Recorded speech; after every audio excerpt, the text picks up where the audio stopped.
Welcome everyone to Below the Surface September 2022 edition of the Firmware Threat Report. I'm of course Paul Asadorian, the firmware security evangelist here at Eclipsium, joined by Scott Shefferman.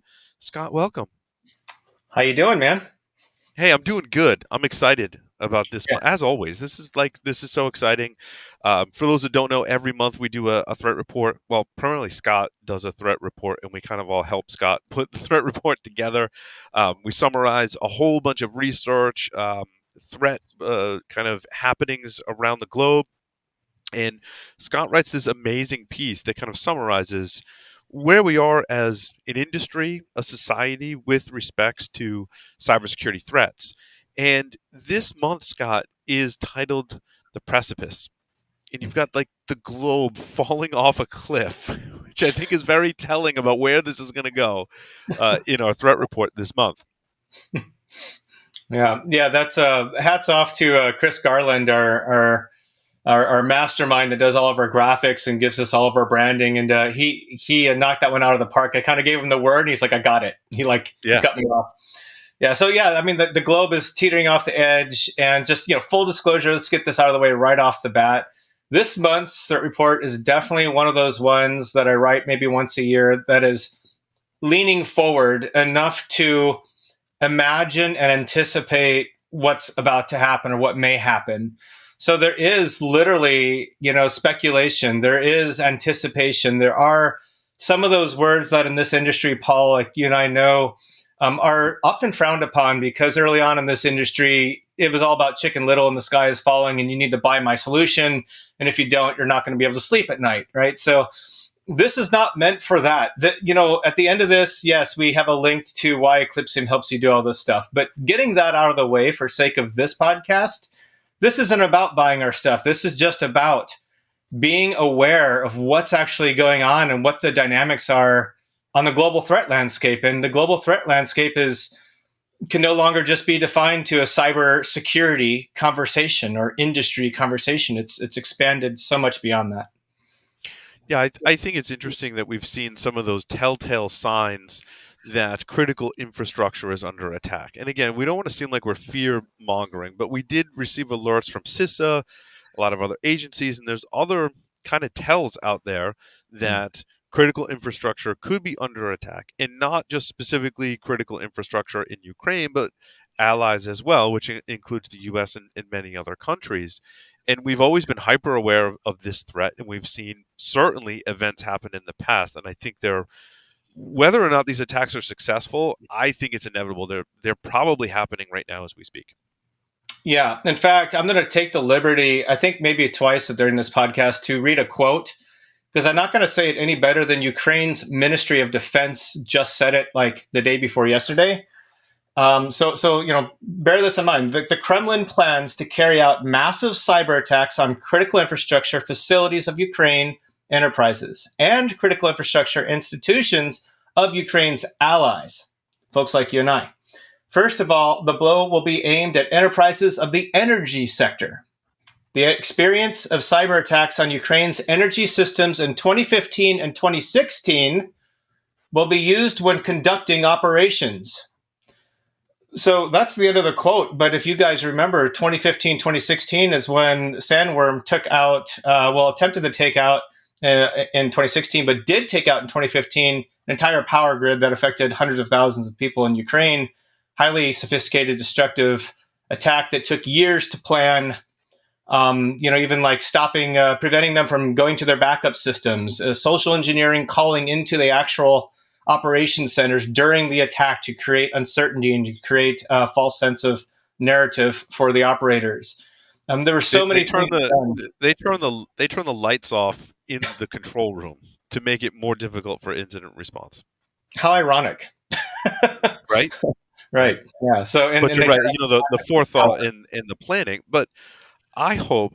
So I guess I'll kind of play devil's advocate a little bit and say I hope that we've learned from these previous attacks, and there are some extremely talented folks that have both implemented technology and process to push this forward such that our critical infrastructure is better than we hope Ukraine's was in 2015, 2016. I think Ukraine has learned from that. We've learned from these attacks. They've been widely publicized. There's been whole books written about, this attack. Now, granted, it might just be cybersecurity nerds like ourselves that are reading these books. I hope they become more mainstream, but we've hopefully learned from these attacks and are better poised for not just detection and prevention, but response as well. I think that's the response one is the one that's really resonating. Like, all right, if we can't prevent it, like we need to be good about what do we do? How do we get the lights back on if something bad happens?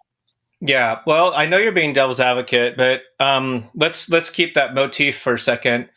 And let me counter that just because I came from DFIR world prior to coming to Eclipsium. And I remember on the eve of probably, what was it, March or May 11th of 2017, the world was not ready for WannaCry. It was not ready for what happened a month and a half later with NotPetya, right? NotPetya being the same actor behind the ones that are the Ministry of Defense of Ukraine are alluding to here. Mm-hmm. When you live through those types of events at a global 10 that I was at, and you watch those adversaries move throughout an enterprise and go from enterprise into production networks and summarily leverage things like firewall rules between Purdue model layers that are zone to zone that are still there, SMB going everywhere. There is a fog of war that overcomes you in those scenarios, and it's often tied back to the very basic things that you and I, Paul, take for granted in security that nobody should take for granted, because when it hits the fan, you have to be able to know, what are my devices? Where are they? Who owns them? What are the IT tools we need to update them if that's possible? What is my SLA to get this device back online? Because, oh, by the way, NotPetya just destroyed the master boot record on a critical device in a production network. Are you ready for all of that iteration and fog of war when it hits you? And the answer is emphatically, absolutely not. We did not learn our lessons in 2017 from WannaCry and NotPetya. We've written about them, like you alluded to. There's books written about them. The last talk I gave at SANS was a week after WannaCry hit. And I'm going to be speaking at SANS again, like in a week from now. And I'm going to be saying the same things I said then about being ready for this event before it happens, or these types of events. So that's your devil's advocate right back at you. Yeah.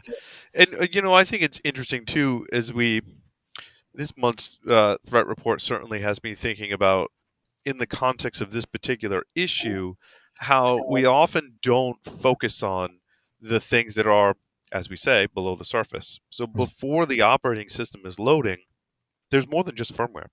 I think it's one of my realizations is that you've got things like kernel drivers and bootloaders, and even a master boot record really isn't technically firmware. That could be debated maybe for a different time. But there are these, we tend to really focus on the operating system and above with our defenses, with our incident response, not often looking at not just the exposures, but the response to what happens if something happens below. How would we detect that? How would we prevent that? And if an attacker does gain a foothold, how would we respond? It's interesting when you look at putting together some lists of malware that are targeting specific things, such as firmware, for an example.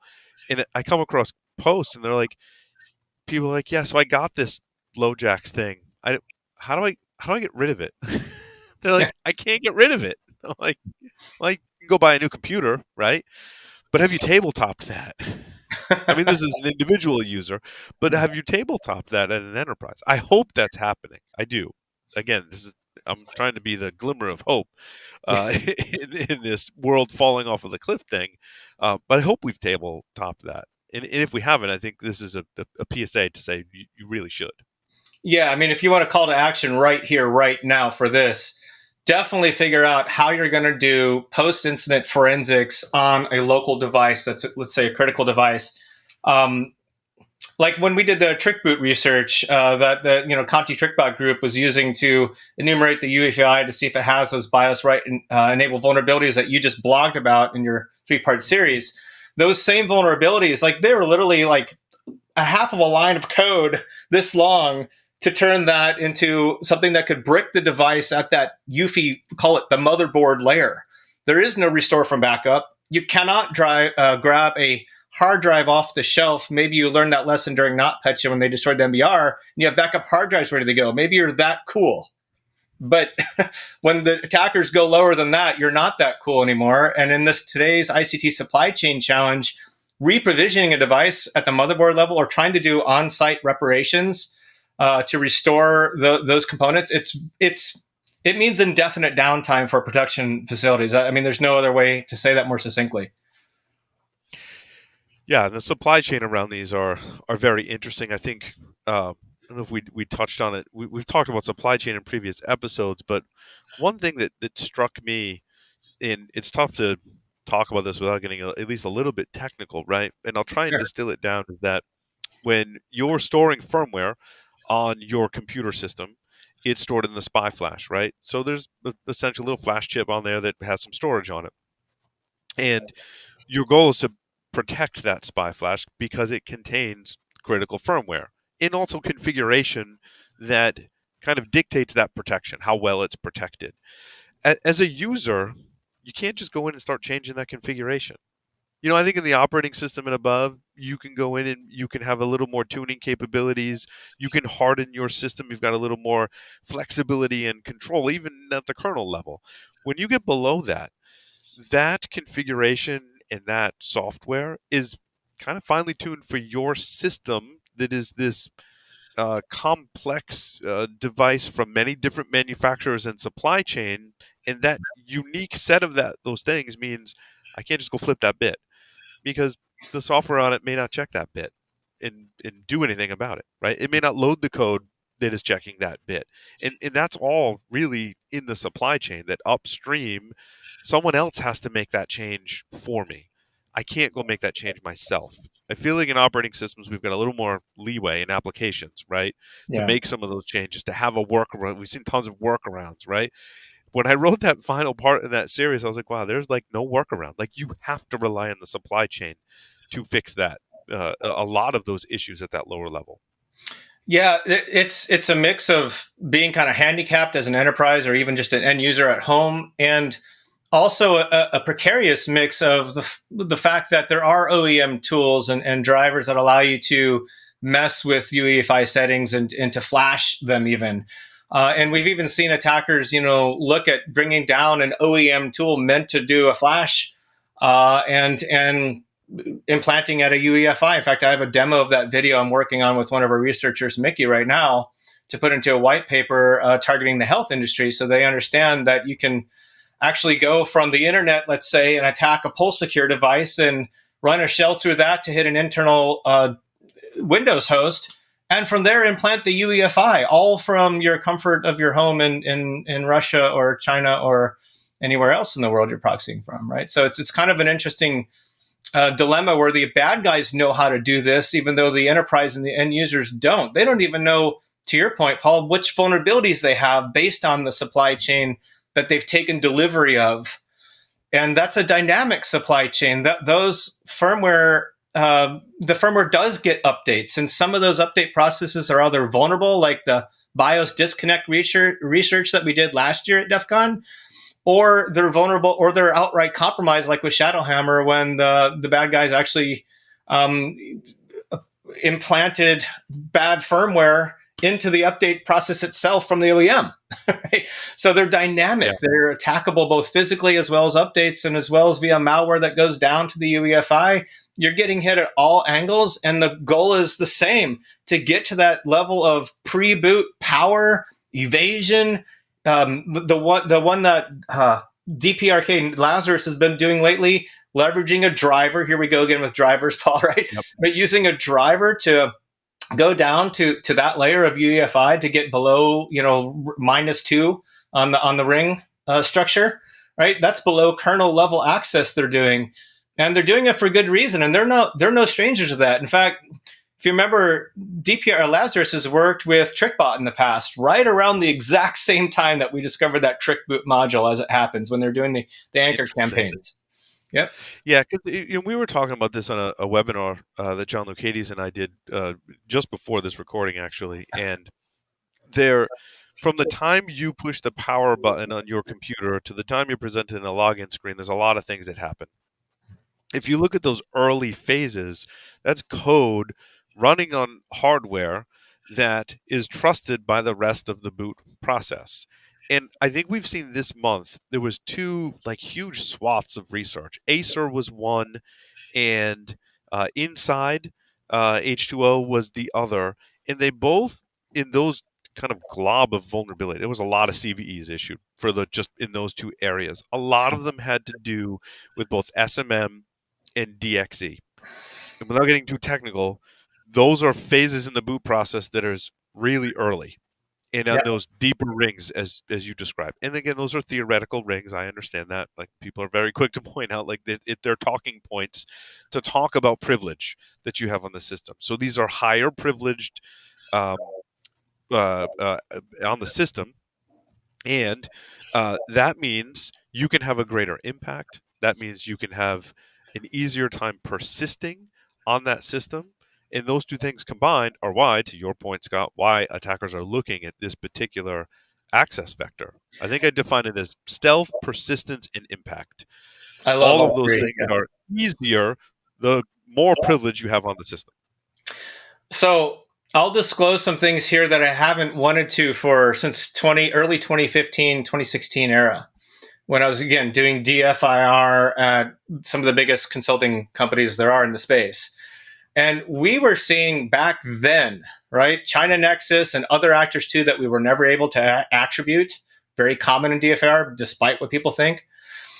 We saw a lot of activity where attackers would literally query around and try to find a certain winio.sys driver. Yeah. And they were already in the environment. They had been there for months, sometimes longer than months. And when they were looking for this, it's for a simple reason. They can just send that thing a command and it will execute at system level. And it's in every environment. And a good friend, I won't mention his name, asked me not to have the research team I was working with at the time write an expose on this because we realized from the DFIR space and in trust circles that this thing was going to be in every environment. Any interesting environment that had an operational context whatsoever, it will always be in these environments for years to come. It's what we call the forever day. And because of that, and because there's actually literally no way to root that out of your environment, especially at the time, right? There's no way to do that. We decided not to disclose that. Well, lo and behold, I'm doing the research for this month's threat report, and I'm reading about that Lazarus group, and they're talking about a driver from ENE, assigned trusted driver that Microsoft loves and trusts anything you want to do with it. Packaged in there is the same winio.sys. Lo and behold, the same one I was just talking about that's been in environments. It goes back to 1999. It's written by this guy that put this open source driver, and every OEM across the entire ICT supply chain has been using it since. I mean, there's robotics in Russia that have been using it in the late 90s, early 2000s. It's anything that you want to do with the thing, it's there. And it's always been able to, and still is today. You send it a command from user space, and it's going to go right to system level privilege to execute it. Any damn command. And that's what the Is that hitting. I mean, why wouldn't they? does that interface with the hardware, or is that specific to just a higher privilege on the system, but also kernel? It's a hardware driver. Don't quote me here, but when I did my research in 2015, that the gentleman's website that authored it, I think he is a Polish gentleman or maybe Hungarian. I think it's an audio driver, if I remember right. Ultimately, it had to do with enabling that kind of level of access. Yeah. I mean, we've seen that drivers are definitely in the mix of allowing a non-privileged user, not just privileges, but if it's the right driver, access to hardware to then persist at these lower levels. Yeah, and it's everywhere. And it's not the only one. I mean, if there's one sub theme in this threat report this month, it's all these drivers, and they're all getting used by every actor, and it's almost the what we sometimes call in the industry the meta. Like, what's the subtext that's actually happening out there that if you step away and kind of look at everything that's going on, it's a combination, I feel, of two things. It's like actors hitting supply chain. I think CrowdStrike just did an expose today that dropped of the hackers using drivers and using the fact that Windows looks at the first driver in the directory and blah, blah, blah, and it's executing from user land to system privs. I mean, but that's a supply chain attack that hit some third-party software that was poisoned at the update site by a China Nexus actor. And you're asking yourself, okay, China's doing this, Russia's doing this, all the criminal actors are doing the same kind of thing. But all you read about in the world is like Cobalt Strike, all the things, and the classic kind of living off the land dialogue. But there's so much more actually going on when you step back, because it's about abusing trusted, signed code that is doing what it was designed to do. Right. And that's what makes detection and prevention so hard, is that your audio driver, as an example, has to have that direct access to hardware. It needs a higher level of privilege from the operating system in order to interface with that. Otherwise, if it has too many hoops to jump through, for example, you're going to get lags in your audio, right? There's a lot of devices on your system. The drivers need to be closer to that hardware in order for them to function properly. So you can't just say, well, I'm going to take all these drivers from my systems. Good luck with that. That's it. I mean, one of the things we touched on, Paul, in this report, to up level just for a moment, is the fact that it's very rare, because I worked on the DoD and government side for 17 years doing cyber. It's very rare that the US government, for example, is so far ahead of industry practitioners, CISOs, enterprise, and missions. Like, they're so far ahead with what they've been doing with this executive order, with what they did with the NIST guidance that addresses supply chain. I don't know, a lot of people realize this, but I took some notes for myself so I don't get this wrong. But they did a study, and it ended up being a 96-page report, okay? It was the assessment of the critical supply chains supporting the U.S. information and communications technology industry, otherwise known as the ICT industry, computers and components and devices around the world, right? They did a long study, a year-long study, to produce 96 pages. And when they extracted from that what their lessons were, in order to create policy that ends up being in the form of the memorandum that was just signed in the executive office, commanding anybody selling into government organizations to address firmware, right? When they looked at all this and extracted, I'm going to read you two quotes that come from there, very short quotes that pretty much say it all. They found that, quote, firmware can also be a lucrative target with a relatively low cost of attack. Think about that. That's counter what most people think, right? Over the past few years, hackers have increasingly targeted firmware to launch devastating attacks. In fact, they found that firmware presented a large and ever-expanding attack surface that threatened the core of modern computing itself. Securing the firmware layer is often overlooked, but it is a single point of failure in devices, and is one of the stealthiest methods in which an attacker could compromise devices at scale. Keep thinking about these words. Attackers can subvert OS and hypervisor visibility. Also hypervisor ability. There's a lot going on in the research space that's going to blow that wide open. And bypass most security systems, hide and persist in networks and devices for extended periods of time while conducting attack operations, and inflict irreparable damage. That's the U.S. government. That's DHS. Yeah, I mean, clearly it's acknowledgement of the threat and the things that we have talked about, on the show already. What I think is interesting is ESXi and vSphere were in the news this week, and some of it was a secure boot bypass, and I thought that was really interesting that there was kind of a workaround here where VMware is utilizing the secure boot process, but there was exceptions to that, and they were getting around it and able to load code and getting around secure boot to infect VMware systems. Yeah, VMs have their own virtual UEFI as well, and there's also tools. In fact, a mutual friend of ours, Paul, named Tyler, won't mention his last name yet. Let him do his research, but he's been talking to us a lot about how there's tools that come from OEMs, won't mention their names, that allow you to do things like interact and reconfigure and even flash the UEFI from inside a hypervisor, or to go down to the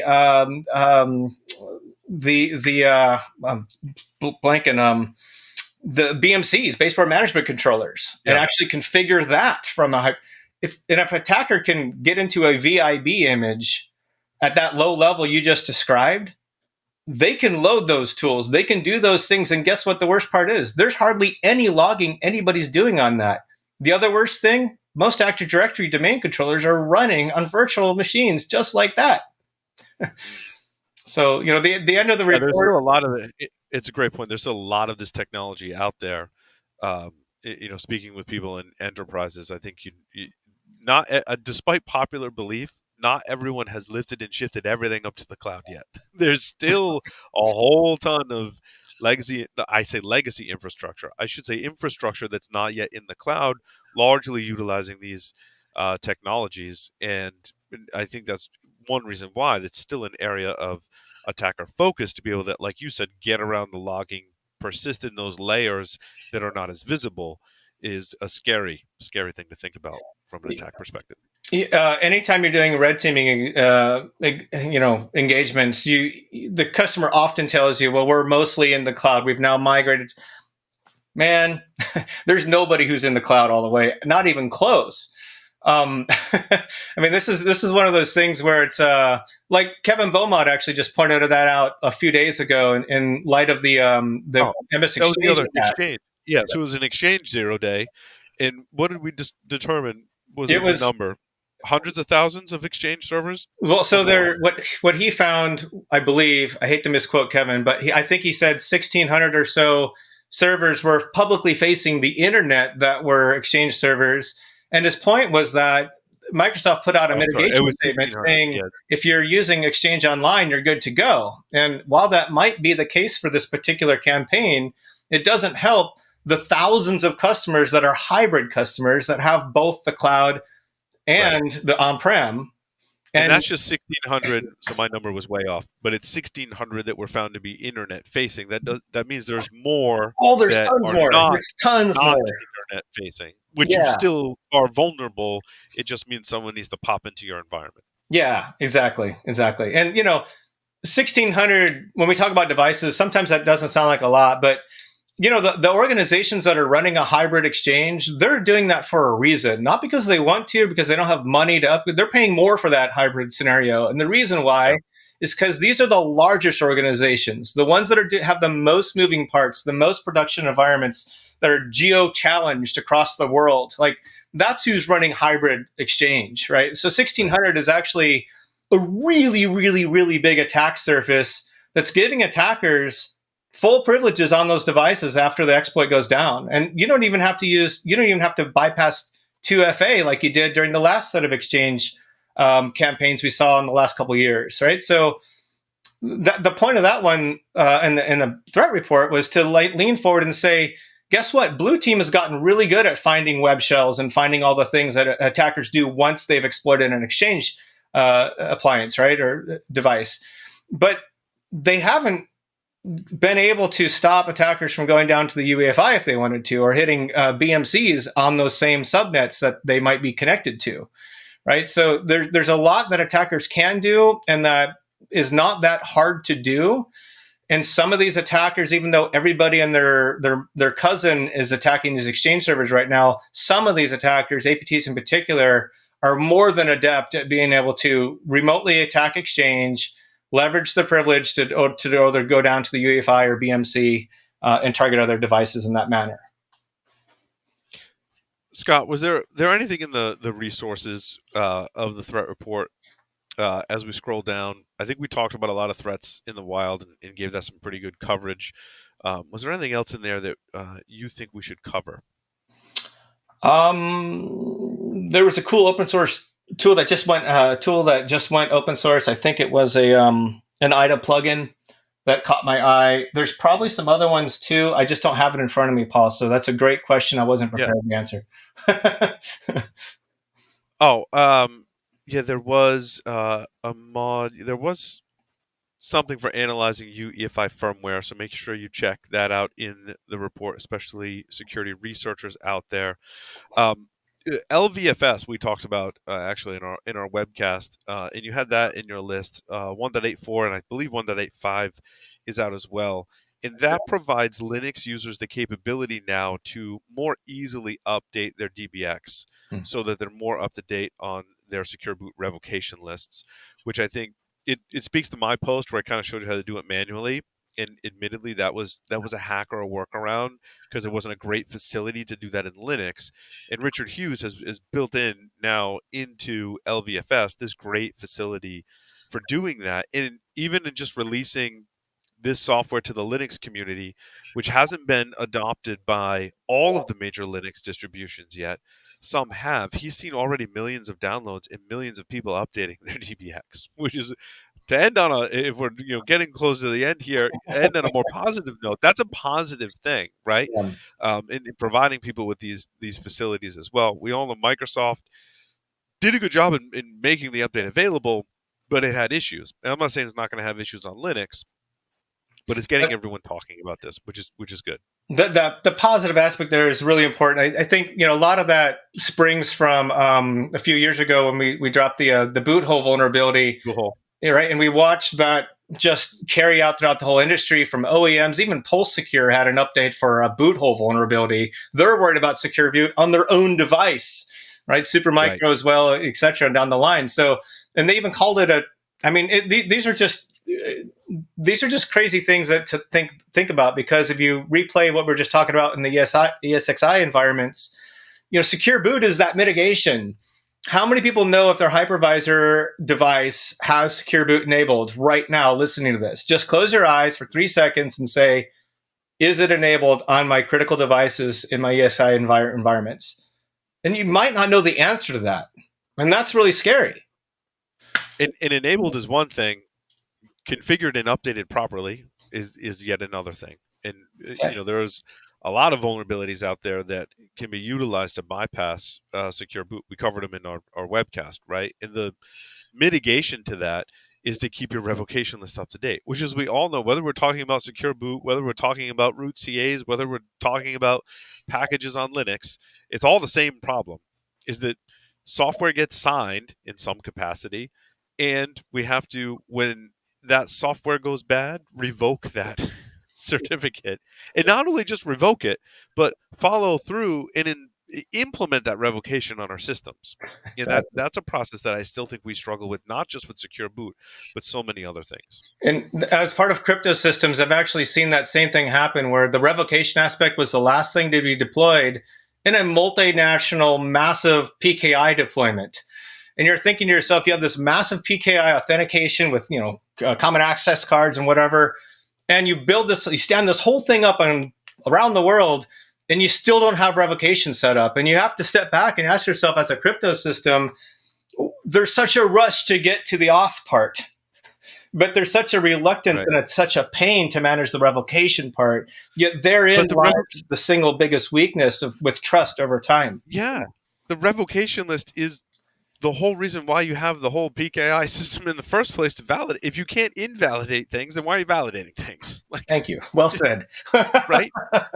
So, as always, Scott, the threat report is both a great read and very eye-opening, and contains a lot of resources as you scroll down through. So make sure our listeners check that out. Scott, thank you, as always, for discussing this month's threat report. Thank you, Paul.